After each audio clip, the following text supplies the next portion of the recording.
At a family dinner, they made a game out of my mistakes. They laughed. I apologized. No one noticed I was recording exactly what they said and when. The restaurant was called Harvest Moon, oak tables, Edison bulbs hanging from exposed beams, waiters in black aprons who refilled water without being asked. My daughter Amanda picked it. She said it was appropriate for the occasion. I didn't ask what occasion. My birthday had been 3 months ago. No one called. I arrived 10 minutes early. Habit from 30 years managing distribution centers where 10 minutes meant the difference between a smooth shift and chaos. The hostess sat me at a table near the back. Round, seats 8. 7 showed up. Amanda came first, trailing her husband Derek like a shadow with a credit card.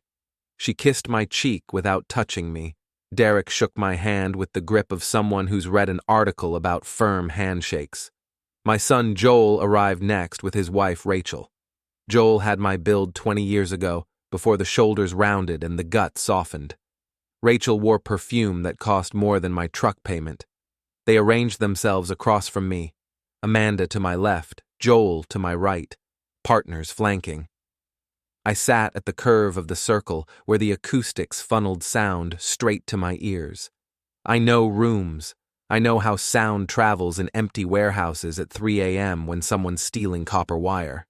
This was a trap disguised as dinner. "Dad," Amanda said, smiling with all her teeth. "We wanted to do something special." "For what?" I asked. "For you," Joel said. "Just to see you."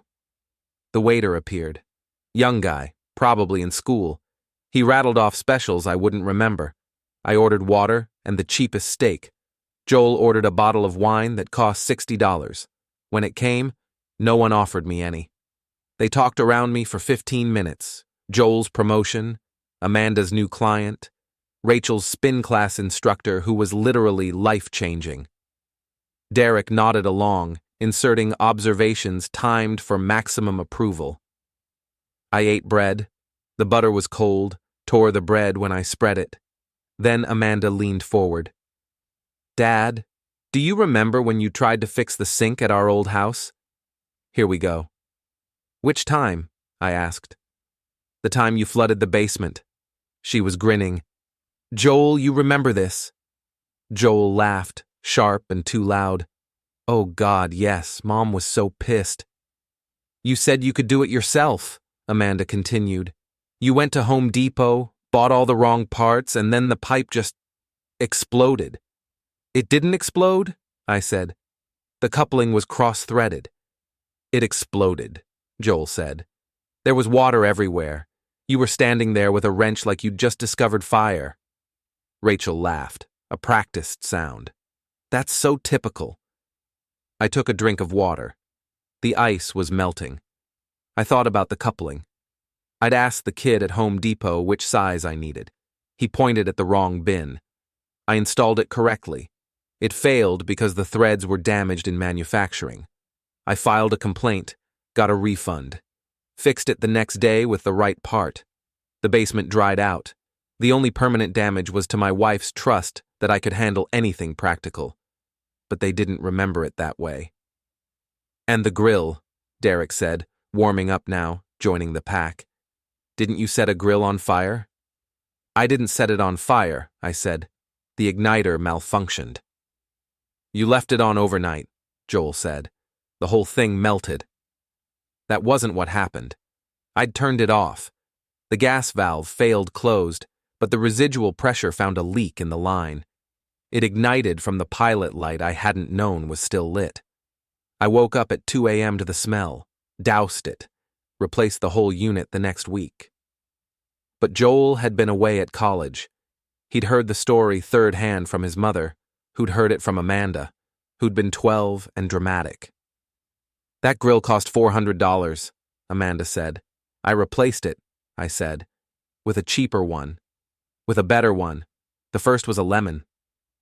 She waved her hand like I'd said something absurd. "The point is, Dad, you've never been good with practical things. Practical things. I'd run a facility that moved 18,000 packages a day through a space the size of a football field. I'd coordinated teams of 40 people across 3 shifts. I'd negotiated with union reps and corporate efficiency consultants and OSHA inspectors who showed up looking for violations. I'd done that for 28 years, but I couldn't thread a pipe, apparently. The food came. My steak was fine. I cut it into small pieces while they talked over me. "Remember the car?" Rachel said, glancing at Joel. "Oh, Jesus, the car," Joel said. I kept chewing. "Dad bought this used Buick," Joel said, turning to Derek. "Paid cash, so proud of himself. Thing broke down in 3 months." "It had 80,000 miles," I said. "I drove it for 2 years." "It broke down constantly," Joel said. "It needed a new alternator. Once. And a transmission." "At 140,000 miles, which is normal." Amanda cut in. "You always do this, Dad. You find some technicality to defend yourself. The point is, you made a bad decision and we all had to deal with it." "You were in college," I said. "You didn't deal with anything." Her smile tightened. "Mom had to deal with it." Mom, my wife. They always brought her up when they wanted to land a punch. She died 4 years ago. Cancer. 6 months from diagnosis to grave. They'd both been too busy to visit more than twice. I took leave from work. I fed her, bathed her, sat with her while she slept. When she died, Amanda cried at the funeral and told everyone how close they'd been. Joel gave a eulogy he'd written on the plane. "Mom always said you were stubborn," Amanda said now. "She said a lot of things," I replied. "She said you never listened." I didn't answer. My phone was in my lap. I'd set it to record 30 seconds before Amanda launched the first story. Voice memo app, the kind everyone has. I'd opened it like I was checking a text. The microphone icon was red. No one looked. People never look at phones anymore. They're part of the landscape, invisible. The recording would timestamp everything. I'd go back later, transcribe it, note who said what and when, not because I'd forget, because I wanted proof. Proof of the game, proof of the smiles, proof that when I apologized later, like I knew I would, they weren't interested in apologies. They were interested in the ritual. Joel started another story, the time I got lost driving to his soccer tournament. Took 3 hours instead of 2. Missed the first game. I remembered it differently. The directions he'd given me were wrong. The field was off a county road with no signs. I'd stopped twice to call his mother from a gas station payphone. She didn't answer. I found it eventually. He played in 2 more games that day. We got ice cream after. He didn't mention that part now. Derek contributed a story he'd heard secondhand. Something about me giving bad advice about a job interview. I didn't remember the conversation. Maybe it hadn't happened. Maybe it had happened to someone else. Didn't matter. It was fuel. I said, "I'm sorry." They stopped. Looked at me. Amanda's eyebrows went up. "For what?" she asked. "For all of it," I said. "For screwing up the sink, the grill, the car, for getting lost, for whatever advice I gave that didn't work. I'm sorry." Silence. 5 seconds. 10. Joel shifted in his seat. "Dad, we're not—" Amanda started. "No, it's fine," I said. "You're right. I should have been better at those things." Her face softened. She reached across the table, touched my hand. Her fingers were cold. "We're just teasing," she said. "I know," I said, but I'd seen her face before she softened it. I'd seen the satisfaction, the scorekeeping. This wasn't teasing. This was something else. They moved on. Ordered dessert I didn't want. Talked about a vacation they were planning together, some resort in Mexico. No one invited me. I didn't expect them to. When the check came, Joel grabbed it, made a show of pulling out his card. "I've got it," he said. "Thanks," I said. He smiled. "No problem, Dad. Happy to treat you." Treat me to my own humiliation. I didn't say that. We walked out together. The parking lot was mostly empty. My truck was in the back corner. I'd parked there out of habit. Easy exit, no door dings. Amanda hugged me. Joel clapped my shoulder. They said things like, "We should do this more often," and "Let's not wait so long next time." I nodded, waved. got in my truck. I sat there for 15 minutes after they drove off, watched the lights inside the restaurant dim as the staff cleaned up, pulled out my phone, stopped the recording. 42 minutes. I hit play, listened to my own voice apologizing, listened to Amanda say, "We're just teasing." I saved it, labeled it Harvest Moon Dinner, October 14th. Then I drove home. My house was small. 2 bedrooms, 1 bath, kitchen with linoleum older than my kids. I'd bought it 30 years ago when the factory district was still industrial. Now it was up and coming. Developers kept leaving notes on my door, cash offers. I threw them away. Inside, I made coffee, sat at the kitchen table with my laptop, opened a document I'd started 6 months ago. A spreadsheet, names across the top, Amanda, Joel, Derek, Rachel, dates down the left side. I added tonight's date, filled in the grid, comments made, 14 stories told, 7 times I apologized, 3 times they accepted, 0. I clicked to a second tab. This one was older. Started 3 years ago, right after the funeral. It tracked every phone call, every missed birthday, every promise to visit that evaporated. It tracked money I'd loaned that was never repaid. It tracked the time Amanda asked me to co-sign her car lease, then stopped answering my calls for 2 months. It tracked Joel borrowing my truck to move furniture, returning it with an empty tank and a broken taillight he never mentioned. I wasn't angry then. I was confused. I thought maybe I'd missed something, some shift in the relationship I hadn't noticed, so I started keeping track. Data, logistics, that's what I knew. You can't fix a problem you can't measure. Now the spreadsheet had 43 entries. Patterns emerged. They called when they needed something. They disappeared when they didn't. They rewrote history to make me the fool and themselves the patient survivors of my incompetence. I added a note under tonight's entry. Rehearsal. Because that's what it felt like. They'd coordinated, chosen the stories in advance, delivered them like lines in a play. This wasn't spontaneous mockery. This was planned. I closed the laptop, went to bed, stared at the ceiling for 2 hours.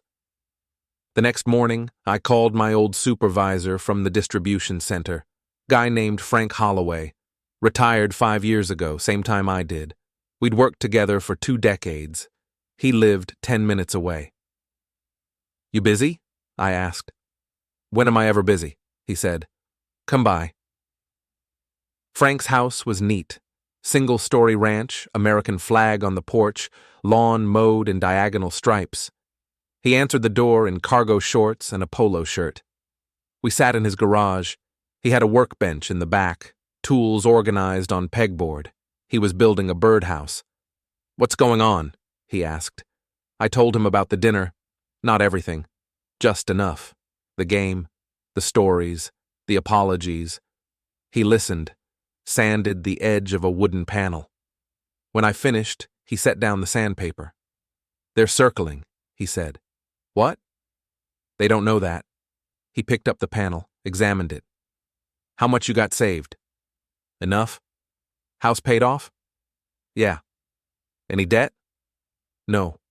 He nodded. "So you're worth something. And they're young enough to need it." I hadn't thought of it that way, but he was right. Amanda had just bought a condo. Joel had 2 kids in private school. They were stretched. And I was 59, overweight, living alone. From their perspective, the clock was ticking. "They're softening the ground," Frank said. "Making you the idiot now so when you're gone, no one questions their version." "That's dark," I said. "That's family," he said. He put down the birdhouse. "You recording them?" I blinked. "How'd you know?" "Because you're smart. You don't just sit there and take it. You're building a case." "It's not a case," I said. "It's just, I wanted to remember it right." "Bullshit," Frank said, but he smiled. "You want leverage?" I didn't answer. "Good," he said. "Use it. While you're here, hit the hype button. Don't forget to subscribe and support this channel with a like, and tell us below. Have you ever faced something like this? I didn't use it. Not right away. I went back to my routine. Grocery shopping on Tuesdays, lunch at the diner on Thursdays. I mowed the lawn, paid the bills, watched the news. I existed in the margins of my own life, but I kept the recorder running. 2 weeks after the dinner, Amanda called. I let it ring 4 times before answering. Old habit, never seemed too eager. "Hey, Dad," she said. Bright voice, performative warmth. "Hey, what are you up to?" "Nothing," I said. "Great. So listen, Derek and I are having some people over this weekend. Just a little thing, dinner, drinks, you should come." I checked the calendar on my fridge. Nothing written for the weekend. There was never anything written. "What time?" I asked. "Saturday around 6. Casual. Don't worry about bringing anything." "Okay. Perfect. See you then." She hung up before I could say anything else. I stared at the phone.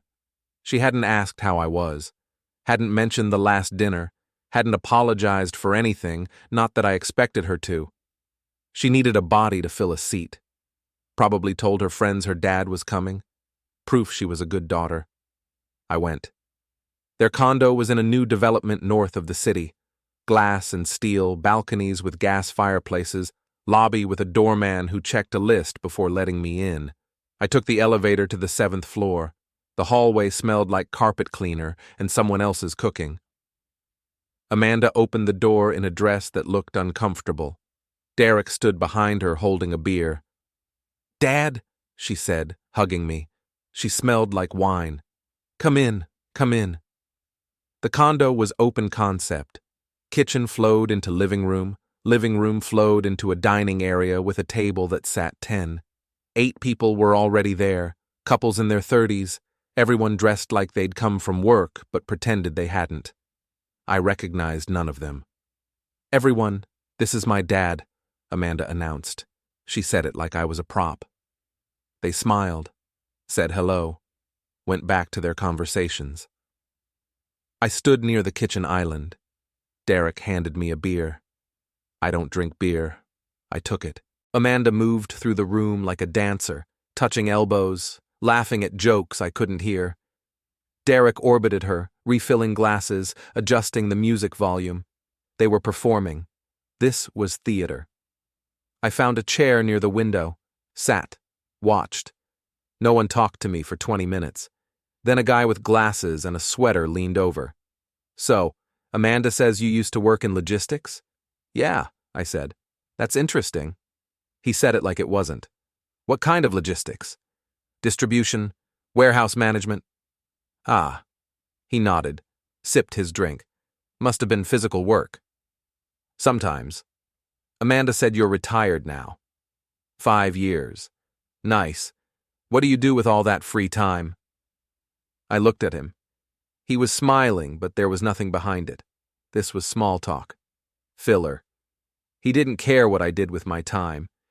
He was being polite because Amanda had probably told him to talk to the old guy in the corner. "Not much," I said.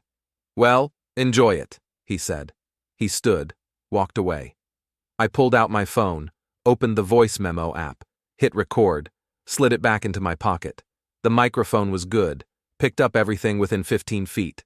Dinner was catered. Trays of pasta, salad, bread. Everyone served themselves buffet style. I took a small plate, sat back down. The conversations around me blurred into noise. Someone talked about a trip to wine country. Someone else complained about their HOA. Amanda laughed too loud at something Derek said. Then I heard my name. My dad's always been like that. Amanda, talking to 2 women near the dining table. I turned slightly, enough to angle my ear toward them without being obvious. "Like what?" one of the women asked. "Just clueless. Sweet but clueless." The women laughed, polite, uncertain. "He means well," Amanda continued, "but he's never been good with people, like social stuff. He doesn't pick up on cues." I took a bite of pasta, chewed slowly. "Is that why he's just sitting over there?" the other woman asked. "Probably," Amanda said. "He's always been awkward at parties. My mom used to have to, manage him, make sure he didn't say something weird." That's sweet that you invited him, though, the first woman said. Of course, Amanda said. He's my dad. I mean, he drives me crazy sometimes, but you only get one, you know? They moved on, started talking about a Netflix show. I finished my pasta, set the plate on the floor beside my chair. My phone was still recording. I checked the timer. 18 minutes. An hour later, people started leaving. I stood, stretched. Amanda noticed. Dad, you don't have to go yet, she said. It's late, I said. It's 9:30. I know. She walked me to the door. Derek was in the kitchen, stacking plates. Thanks for coming, she said. It meant a lot. Sure. We should do this more often. You know, family stuff. Yeah, I said. She hugged me. I hugged her back. When I pulled away, I saw Derek watching from the kitchen. He raised his beer, a small salute. I nodded. I left. In the truck, I replayed the recording. Listened to Amanda call me clueless. Listened to her say I drove her crazy. Listened to the women laugh. I saved it. Labeled it Amanda's Dinner Party, October 29th. At home, I added it to the spreadsheet. Opened a new document. Started transcribing the audio, word for word. Amanda's voice, the women's responses, the laughter. When I finished, it was past midnight. I sat back, read what I'd written. It wasn't cruel, not exactly. It was dismissive, casual, the kind of thing people say about relatives they tolerate, but don't respect. I closed the laptop, went to bed, couldn't sleep. The next morning, I called Frank. They did it again, I said. What did they do? I told him. He laughed, not mean, just resigned. You're the family joke, he said. I know. What are you going to do about it? I don't know yet. You got enough? He asked. Enough what? Recordings, evidence, whatever you're collecting. I thought about the spreadsheet, the audio files, the transcripts. Not yet, I said. Then keep going, Frank said. But don't wait too long. People like that, they escalate. They'll push until you push back. I'm not looking for a fight, I said. You're already in one, Frank said. You just haven't thrown a punch yet. He hung up. I sat at the kitchen table. Thought about punches. Physical, metaphorical. I wasn't a violent man, never had been. But I understood force, pressure, leverage. In logistics, you move weight by finding the right angle. Apply force to the correct point. Use physics, not strength. This was the same. I needed more data, more recordings, more proof, and I needed to understand the structure, who said what, who led, who followed, where the pressure points were. So I kept going. Joel called 3 days later, asked if I wanted to come to his son's basketball game. I said yes. The game was at a middle school gym, bleachers packed with parents. Joel's wife, Rachel, was there, sitting near the front. I sat 2 rows behind her. The game started. Kids ran back and forth. No one scored for 5 minutes. Then Joel's son, Tyler, made a basket. Joel stood up, yelled, clapped. Everyone around him clapped too. I clapped. Tyler didn't look at me. Halftime. Joel turned around. Dad, you want anything from the concession stand? No thanks, I said. You sure? Popcorn? Soda? I'm fine. He sat back down. Rachel leaned over, whispered something. Joel laughed. I couldn't hear what she said, but the tone was familiar. That same dismissive lilt. The shared joke. I pulled out my phone, set it to record, held it casually like I was scrolling. Second half started. Tyler scored again. Joel went wild.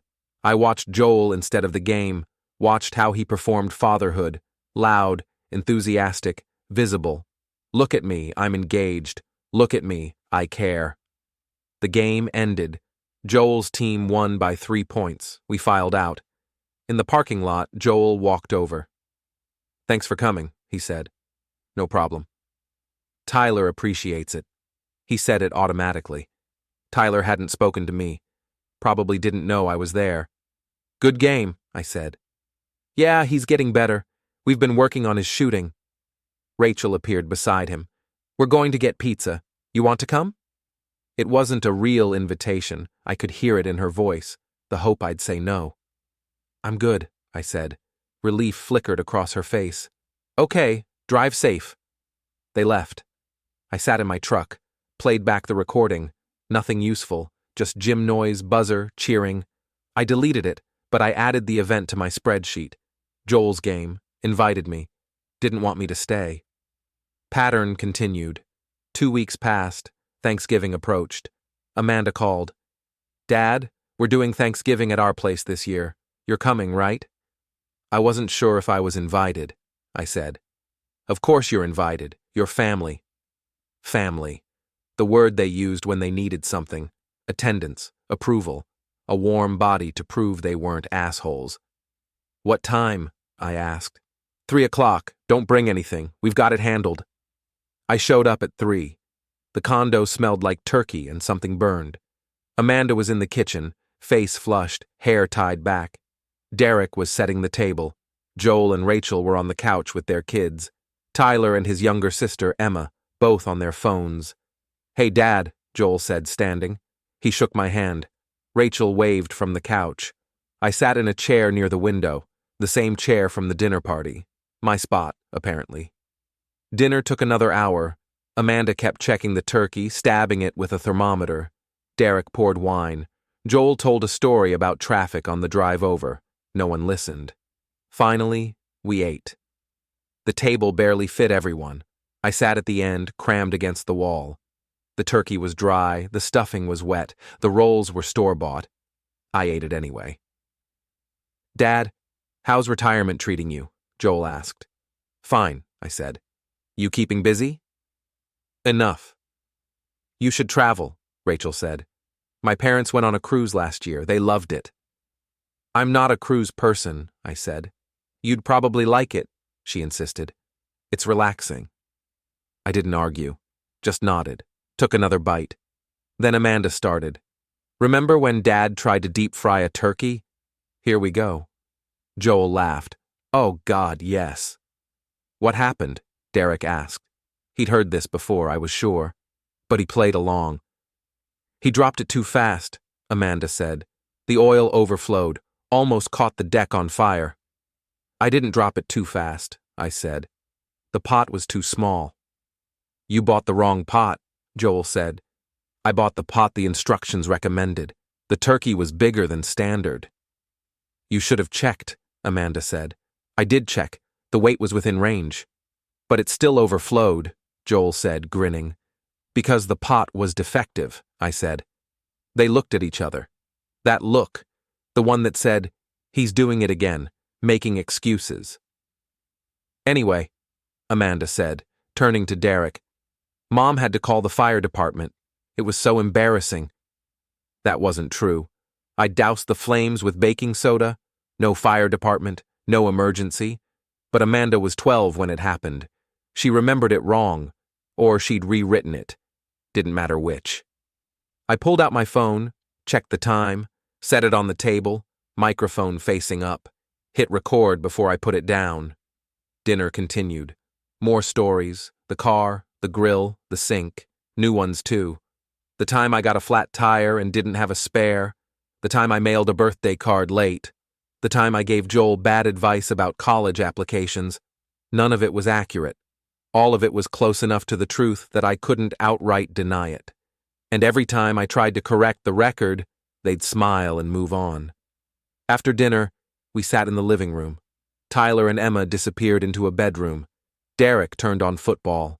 Amanda brought out pie, pumpkin, from a box. I ate a slice. It tasted like chemicals. Dad, you okay? Amanda asked. You're quiet. I'm fine, I said. You sure? You seem off. Just tired. Well, don't fall asleep, Joel joked. We don't want to have to carry you out.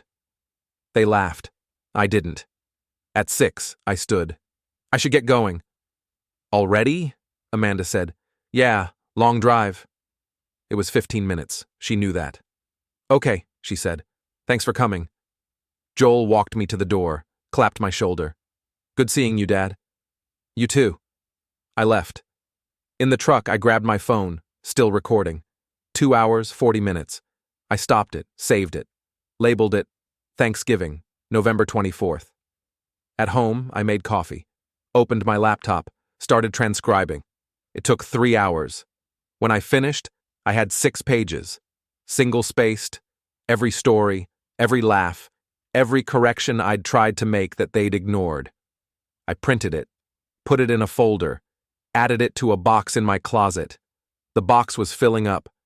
Transcripts, spreadsheets, notes, dates and times and names. Frank was right. I was building a case. But for what? I started digging. Not with recordings this time, with research, public records, social media. I wanted to know everything about Amanda and Joel. Their jobs, their finances, their reputations. Amanda worked in marketing, mid-level manager at a firm downtown.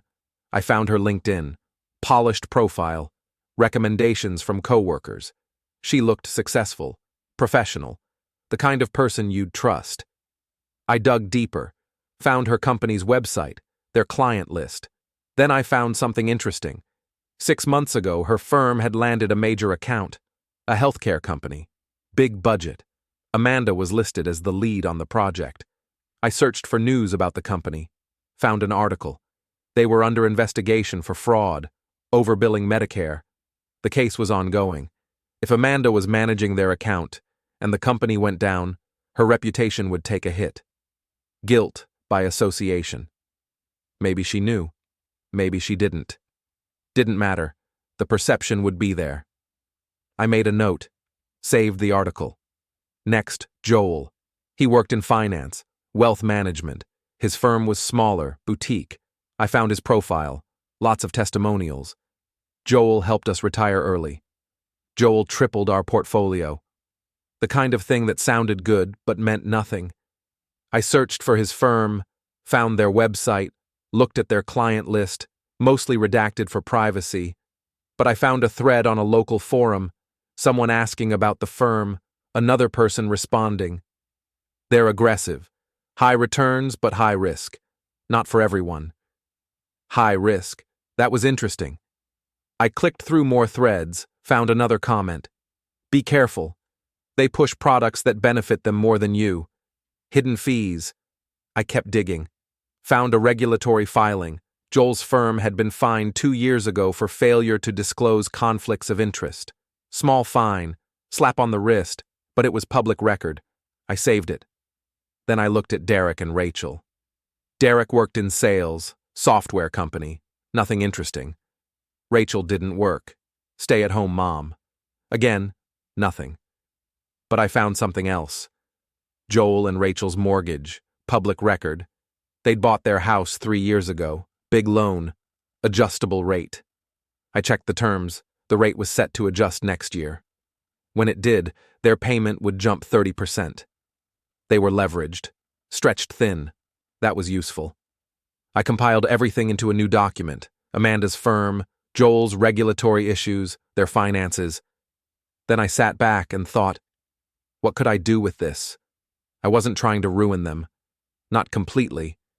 I just wanted them to stop, to leave me alone, to understand that pushing me had consequences. I needed leverage, something I could hold over them, something that would make them back off. Then I had an idea. I called Frank. I need to talk to someone, I said. Who? Someone who works where Amanda works, or someone who knows her boss. Why? Because I want to make a call, anonymously, raise concerns about her judgment. Frank was quiet. That's dirty. So is what they did to me. You sure about this? I'm sure. He sighed. I'll see what I can do. 2 days later, Frank called back. Got a name, he said. Guy I used to work with. His daughter works at Amanda's firm. Different department, but same building. Can you get me her number? Already did. He rattled it off. I wrote it down. Thanks. Don't do anything stupid, Frank said. I won't. I hung up, stared at the number, thought about what I was about to do. This was a line. Once I crossed it, there was no going back. But they'd crossed it first. They'd lied about me, filed false reports, tried to have me declared incompetent. This was just evening the score. I called the number. A woman answered. Hello? Hi. Is this Emily Watts? Yes. Who's this? My name's not important. I'm calling about someone who works at your company. Amanda Crawford. Pause. What about her? I think you should know she's managing an account for a company under federal investigation, healthcare fraud. If that company goes down, it could blow back on your firm. Who is this? Someone who cares about your firm's reputation. I hung up. My hands were shaking. I set the phone on the table, stared at it, waited for guilt. It didn't come. Instead, I felt something else. Control. The next day, I made another call, this one to Joel's firm. Asked to speak to the compliance officer. Got transferred. Compliance, this is Greg. Hi, I'm calling to report a concern about one of your advisors, Joel Crawford. What's the concern? He's been advising clients to take on high-risk investments without fully disclosing the risks. I think you should look into it. Can I get your name? I'd prefer to remain anonymous. Okay, we'll look into it. Thanks for the call. I hung up. 2 calls, 2 seeds planted. Now I waited. A week passed. Then Amanda called. I didn't answer. She left a voicemail. Dad, we need to talk. Something's happening at work. I think it's your fault. Call me back. I deleted it. Joel called next. Same thing. Dad, if you're behind this, you need to stop. This is my livelihood. Call me. I didn't. Another week. Amanda called again. Her voice was different this time. Scared. Dad, please, they're investigating me. They think I knew about the fraud. I didn't. I swear I didn't. But they're looking at my emails, my meetings, everything. If you know something, if you did something, please tell me. I didn't call back. Joel left a voicemail too. Dad, they pulled my license, suspended it, pending review. I can't work. Rachel's freaking out. If this is you, if you're doing this, you need to stop. This isn't a game. But it was a game. Their game. And I'd learned the rules. Frank called. You hear from them? He asked. Yeah. What did they say? They're panicking. Good. That means it's working. You think I should stop? Do you want to stop? I thought about it. Thought about the 2 years of humiliation. The lies, the plans to take my house, my dignity. No, I said. Then don't. I didn't. 2 more weeks passed. Amanda called one last time. Her voice was broken. Dad, please, I lost my job, they fired me, said I was a liability. Derek's pissed. We can't make rent, I need help. I know we hurt you. I know we were wrong. But please, I'm begging you. I listened to the voicemail 3 times, then deleted it. Joel's message was shorter. You win, okay? You win. Just leave us alone. I saved that one. Then I called Frank. It's done, I said. You sure? I'm sure. How do you feel? I feel like I can breathe. Good, that's good. I hung up, sat at the kitchen table, looked around the house, same kitchen, same walls, same life, but different.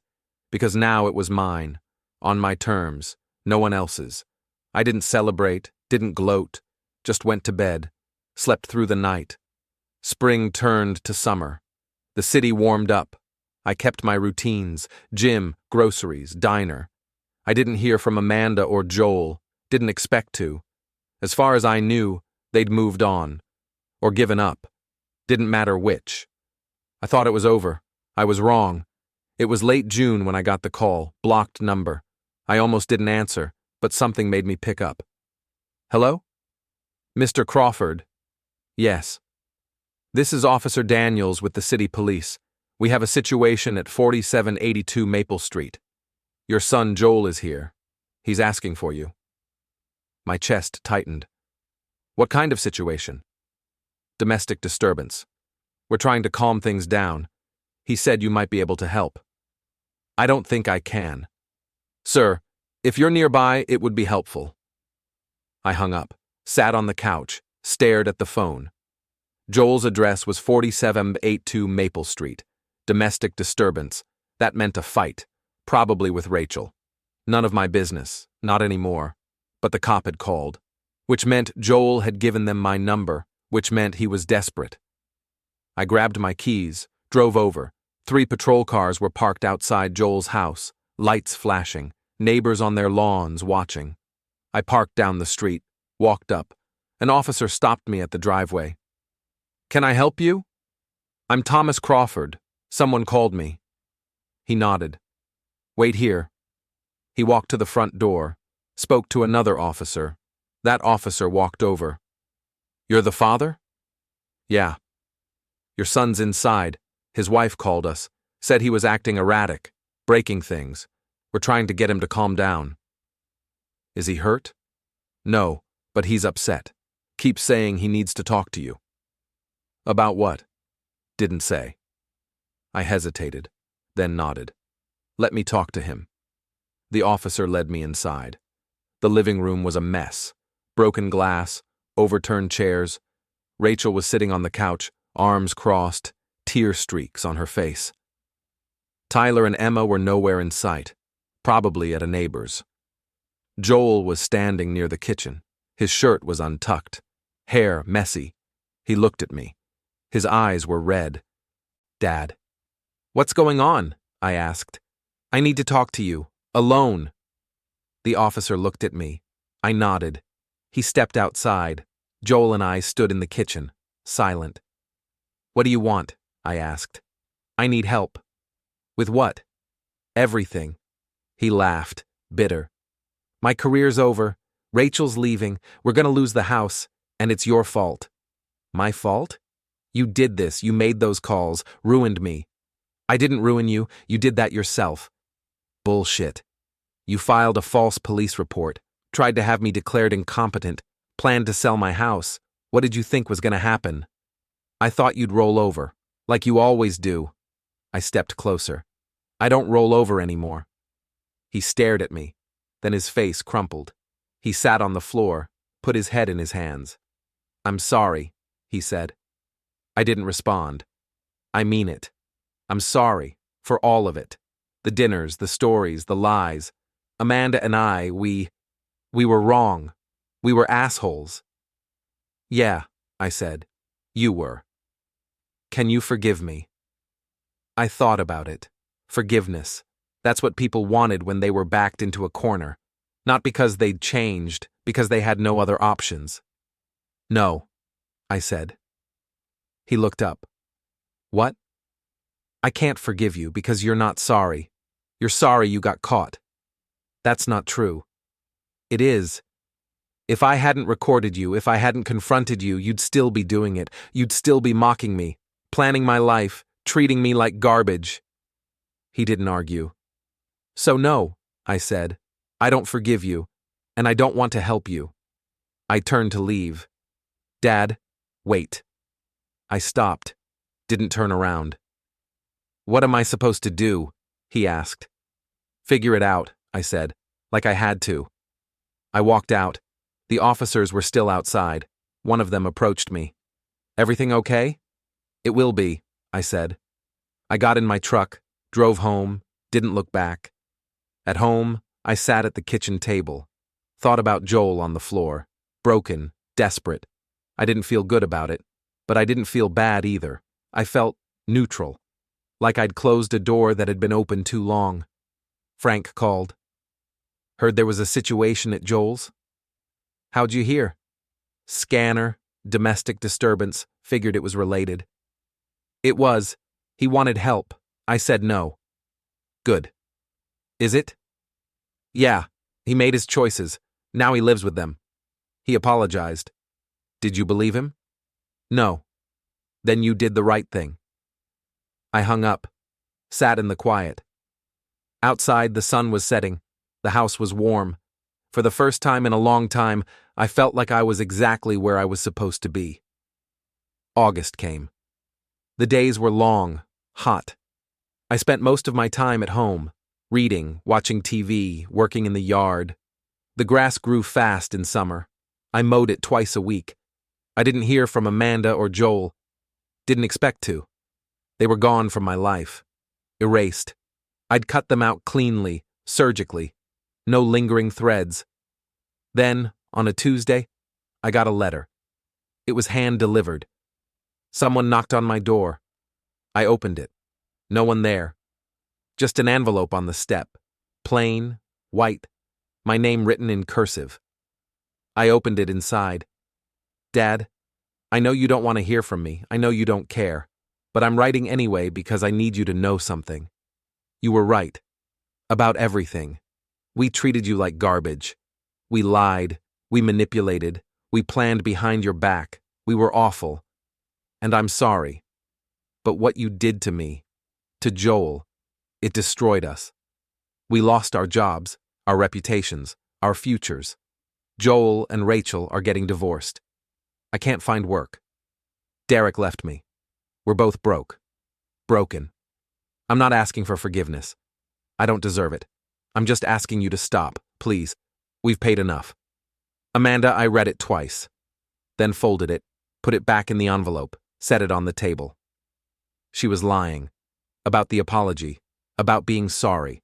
She wasn't sorry. She was desperate. This was one last manipulation. One last attempt to make me feel guilty. It didn't work. I burned the letter in the sink, watched it curl and blacken, washed the ashes down the drain. That evening, Frank came over, brought beer. We sat on the back porch. The air was thick with humidity. You hear anything? He asked. Amanda sent a letter. What did it say? That she's sorry. That I destroyed them. That they've paid enough. You believe her? No. Frank nodded. Took a sip. You gonna respond? No. Good.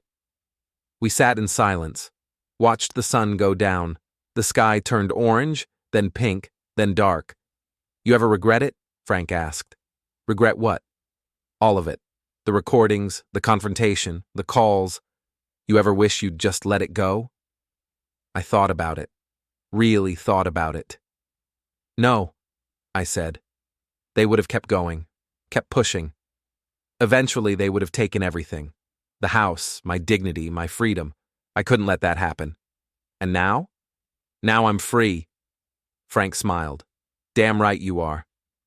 We finished the beers. Frank left. I went inside, locked the door, sat in the living room. The house was quiet, peaceful. It felt bigger somehow. Like there was more space now, more air. I thought about the past 2 years, the dinners, the recordings, the planning, the party, the confrontations, the calls, all of it. I didn't regret any of it. Because I'd won. Not in a legal sense, not in a moral sense, but in the only sense that mattered. I'd taken my life back. The next day, I went to the storage unit, unlocked the door, looked at the boxes, the files, the recordings, the transcripts, all the evidence, all the proof. I didn't need it anymore. I loaded it into my truck, drove to a recycling center, dumped it all, watched them shred it. Then I went home. 3 weeks later, Amanda called. I didn't answer. She didn't leave a voicemail. She called again the next day, and the day after. I blocked her number. Joel called once. I blocked him too. Then, silence. Weeks passed. Then months. Fall came. The leaves turned. I raked the yard, made coffee, lived my life. One Saturday in October, I went to the diner for lunch, sat at my usual booth, ordered the usual. Meatloaf, mashed potatoes, coffee. The waitress brought my food. I ate slowly, watched people come and go. Then I saw them, Amanda and Joel, walking past the window, together, talking. They didn't look broken. They looked fine. Normal. Like nothing had happened. I watched them pass, disappear down the street.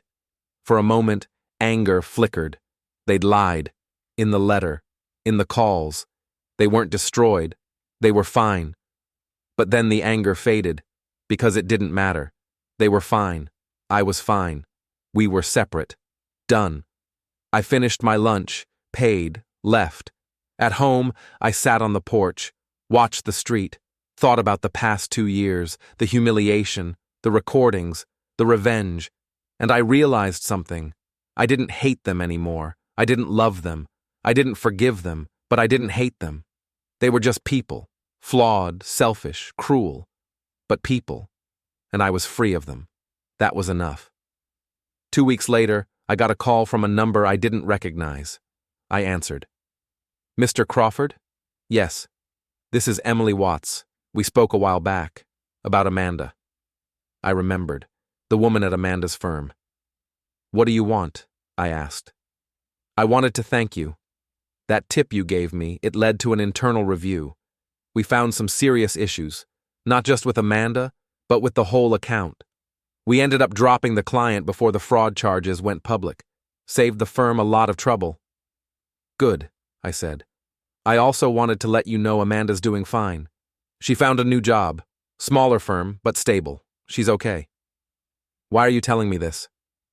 Because I thought you'd want to know that she's okay. I don't.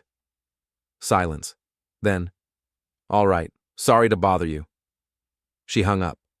I set the phone down, stared at it. Amanda was fine. Joel was fine. They'd survived. And so had I. December arrived. The city dressed itself in lights again. I didn't care. I bought no presents, sent no cards. On Christmas Eve, I sat alone in my house, ate leftover meatloaf, watched TV. The phone rang. I looked at it. Restricted number. I let it ring. It stopped. Started again. I picked up. Hello? Silence. Then a voice. Dad? Amanda. How'd you get this number? I asked. I called Frank. He gave it to me. Traitor. I'd deal with him later. What do you want? I asked. I wanted to call. It's Christmas. I thought maybe what? Maybe we could talk. Move past this. There's nothing to move past. It's already done. Dad, please, I know we hurt you, but you hurt us too. Can't we just start over? No. Why not? Because I don't trust you. I don't like you. And I don't need you. Silence. You're my father, she said. And you're my daughter. But that doesn't mean anything anymore. She was crying now. Soft, quiet sobs. I'm sorry, she said. No, you're not. I hung up. Sat in the dark. The TV flickered. A Christmas movie. People hugging, laughing, loving. I didn't feel sad. I didn't feel guilty. I felt nothing. And that was fine. The next morning I woke early, made coffee, sat at the kitchen table, looked around the house. It was mine, all mine. No one could take it. No one could tell me what to do. No one could humiliate me. I'd won. Frank called around noon. Amanda got to you, huh? He said. Yeah. What'd you tell her? No. Good. She didn't take it well. I don't care. I know. Why'd you give her my number? Because she asked. And because I wanted to see if you'd fold. I didn't. I know. That's why I'm proud of you. I didn't respond. You did it, Tom. You stood up. You fought back. You won. Yeah. That's all I wanted to say. Merry Christmas. He hung up. I sat there, thought about winning, about standing up, about revenge. I'd done all of it, and I'd do it again, because they'd laughed at me, made a game out of my mistakes, but I'd had the last laugh, and I recorded every second.